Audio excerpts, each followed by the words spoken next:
Instructions. You will hear a number of different recordings, and you will have to answer questions on what you hear. There will be time for you to read the instructions and questions, and you will have a chance to check your work. All the recordings will be played once only. The test is in 4 sections. Write all of your answers in the listening question booklet. At the end of the real test, you will be given 10 minutes to transfer your answers to an answer sheet. Now turn to Section 1 of your booklet. Section 1. You are going to hear a conversation taking place in the airport. First, you have some time to look at questions 1 to 7.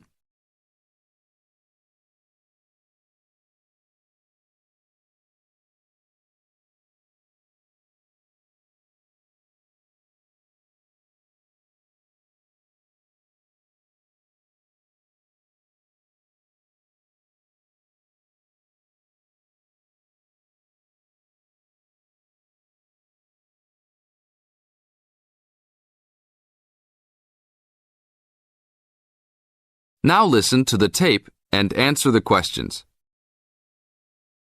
Good afternoon. Welcome to Northwest Airlines. How can I help you today? I'd like to check in for the 2 o'clock flight to Nairobi. Okay. Oh, that flight has been moved back to 2:45. Nothing major, just a weather delay that the plane experienced in Casablanca. May I have your name, please? Sure. It's Jim Harkness. Is that Harkness with 2 S's? Yep. And that's Jim with 1 M. Got it. Oh, I see you're connecting from Beijing. You sure are getting around. Yeah. I'm the director of the Worldwide Fund for Nature in Beijing. I'm going to Nairobi for a conference on conservation planning. Fascinating. Will you have any luggage to check in? Yes. 1 bag, 1 carry-on, and 1 laptop. Fine. Put the bag on the scale, please. We are going to fill out customs forms before departure.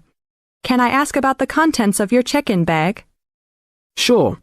It's clothing, personal effects, some gifts, and a few books. Thanks. What seating would you prefer, aisle or window? I'd like a window seat, 3 rows back from those large TV screens if possible. Let me see here. We have 1 4 rows back. Is that okay? Yeah, I just hate being right in front of those screens. Then I have to watch every dumb movie that comes on. Now look at questions 8 to 10.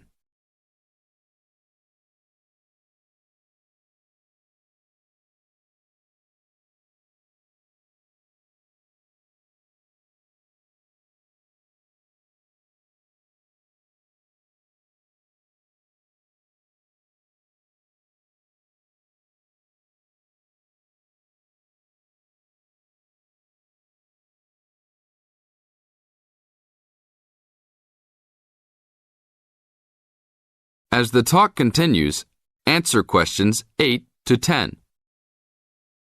I understand. Is that your carry-on? Yes, I bought it in India last year. It sure is a nice bag. Unfortunately, I think it's too big for the overhead storage compartment.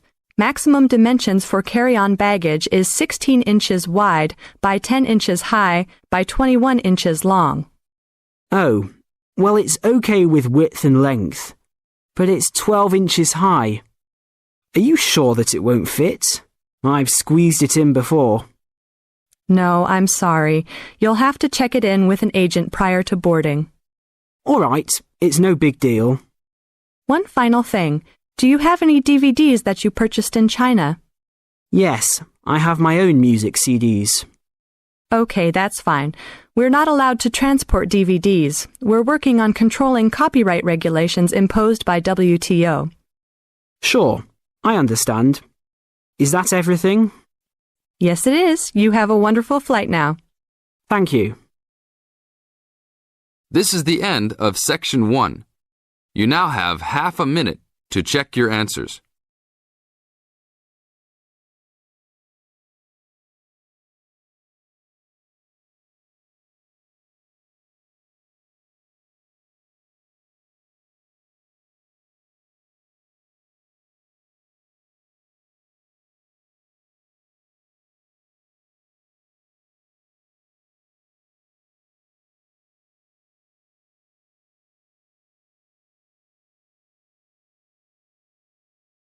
Now turn to Section 2. Section 2. You are going to hear a talk given by Dr. Wallace. First, you have some time to look at questions 11 to 20.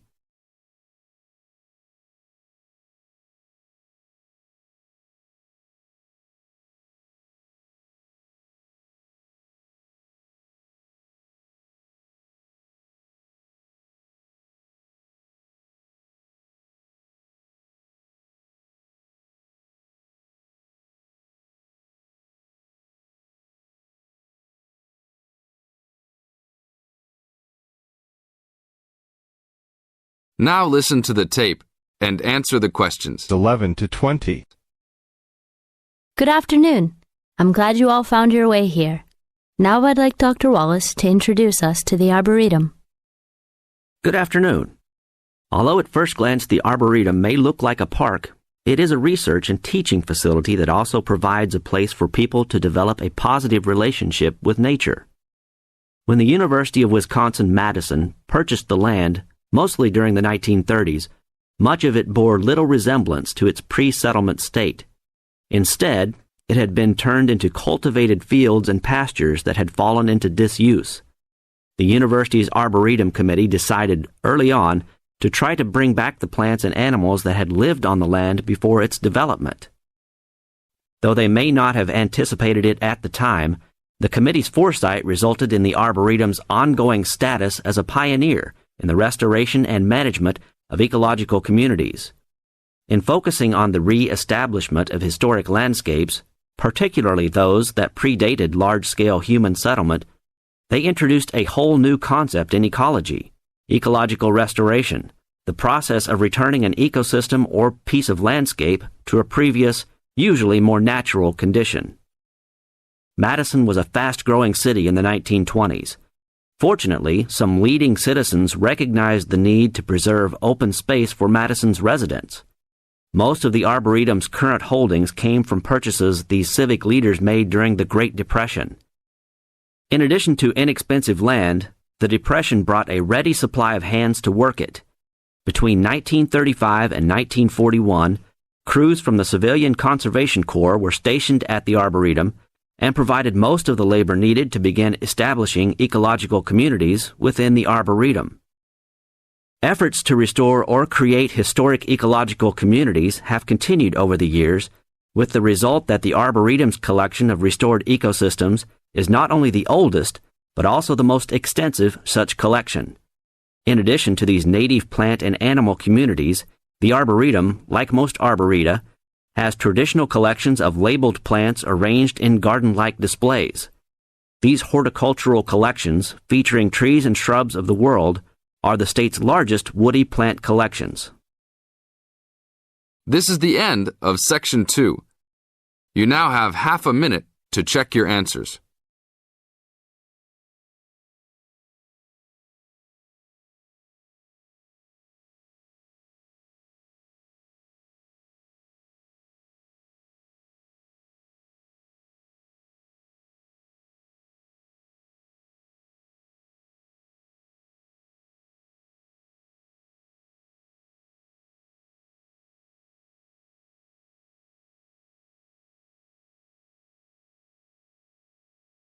Section 3. You are going to hear a conversation between a moderator and two students. First, you have some time to look at questions 21 to 25.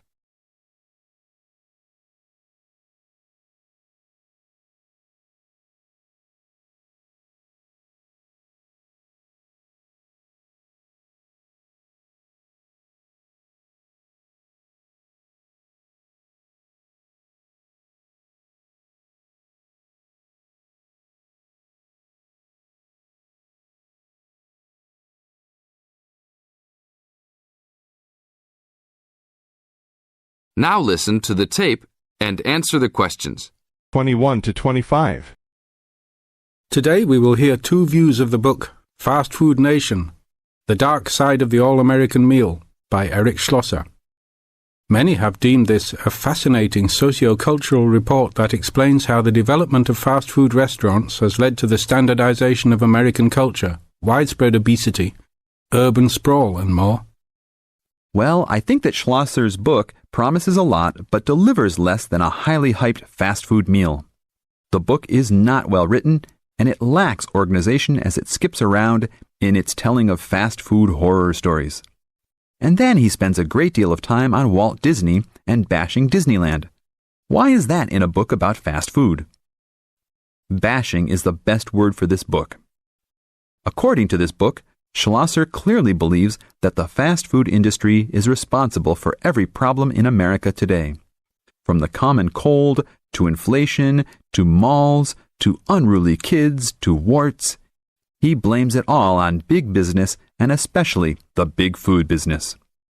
The book is written in a breathless, alarming motive that makes it sound like McDonald's and Disney are co-conspirators to take over the world and force every living child to eat greasy French fries.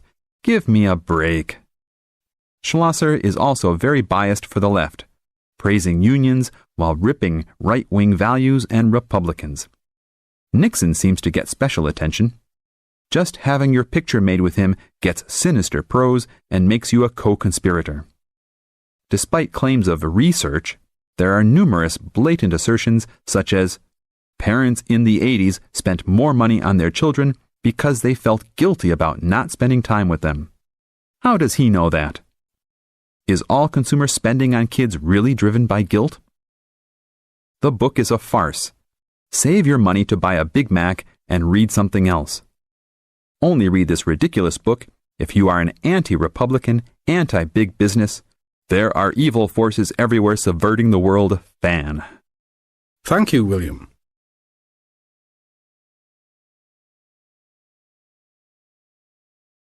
Now look at questions 26 to 30.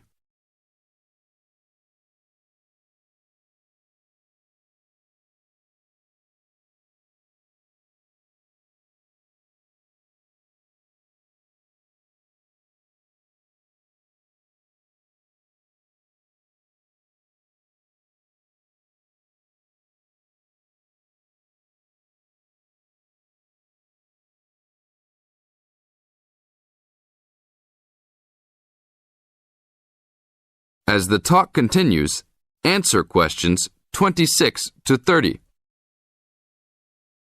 Now we'll talk to another person with a very different assessment of this book. So, Jenny, what did you think of Schlosser's book? Wow, where do I begin? I thought that this book was very informative, very well researched, and a very easy read. Schlosser did a wonderful job of organizing the vast amount of information that he placed in this book. For a non-fiction book, I found that Fast Food Nation kept me entertained throughout its entirety. In fact, I couldn't put it down. The history of the fast food industry itself was fascinating, as well as the background information on the potato and meat industries. The first-hand accounts given by people who work for the fast food industry, as well as the meat packing and potato plants, added to the reality of the points the book was trying to make.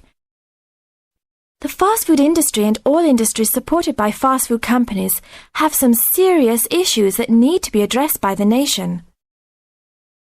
In addition, Schlosser does an excellent job of pointing out the dangers of not only working for these businesses, but eating food supplied by them.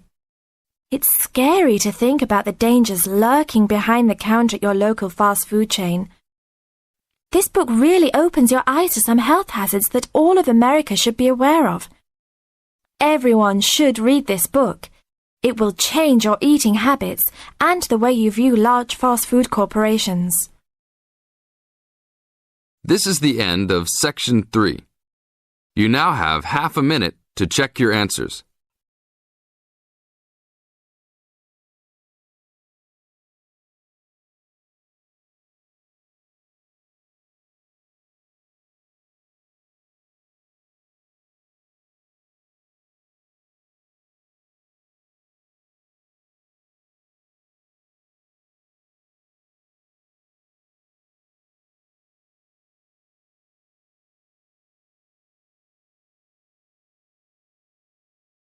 Now turn to Section 4. Section 4. In this section, you are going to hear a talk on wild rice. First, You have some time to look at questions 31 to 40.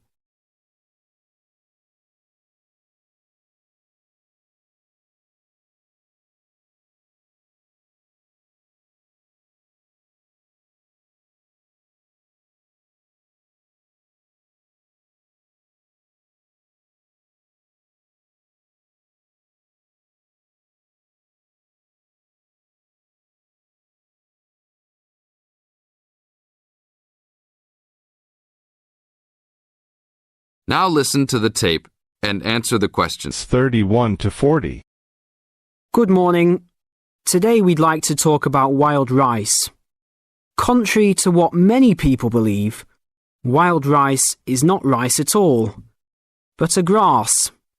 Much of it sold in the world today is not even wild, but rather cultivated varieties that do not occur naturally. Wild rice is really an annual aquatic seed found mostly in the upper freshwater lakes of Canada, Michigan, Wisconsin, and Minnesota in North America. Indians gathered wild rice before any explorers set foot on the North American continent. Early explorers were greatly impressed with the strength and hardiness of the woodland Indians, and attributed their vitality to their ample servings of wild rice. Wild rice can grow in water as shallow as 3 or 4 feet along marshes and muddy waters. A tall plant, it grows to a height of 8 to 10 feet, with a long flower cluster that reminds one of a narrow broom.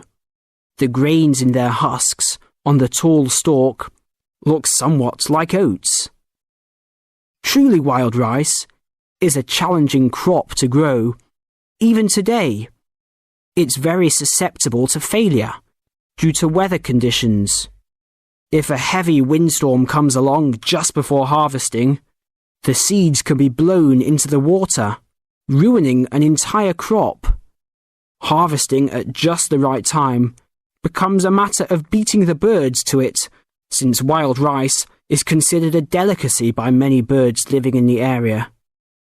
Other challenges include insects, disease, poor drainage, and high waters. If the grains are too green, they are difficult to thresh or beat out of their husks. If left on the plant too long, even a few days too long, they fall off the plant into the water. Airboats have brought about recent improvements in commercial harvesting of the wild rice, while newer techniques for parching, winnowing, and hulling have been a help in saving time and labour. Still, it takes about 3 pounds of grass seed to yield 1 pound of wild rice. Buyers should be aware of 2 types of wild rice, gathered and commercial. Foraged or hand-harvested wild rice is gradually being pushed out of the market by hybrid commercial varieties. Hand-harvested wild rice makes up less than 20% of the market today. Heirloom varieties of this foraged grain still exist. In fact, it is the only heirloom grain sold commercially. However, package labels can be deceiving. Though the label may read Indian harvested or organic, the product may be hybridized wild rice placed in freshwater lakes and gathered by Indians in airboats. Hand-harvested, organic, and from the Great Lakes region is the real thing, with superior flavour and aroma, but it may be difficult to find. Though wild rice is one of the most expensive grains, it goes a long way. Some say that 1 pound of the grain can feed 30 people. To compensate for its high cost, try combining wild rice, half and half, with brown rice.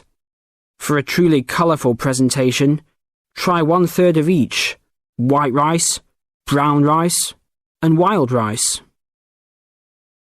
This is the end of Section 4. You now have half a minute to check your answers.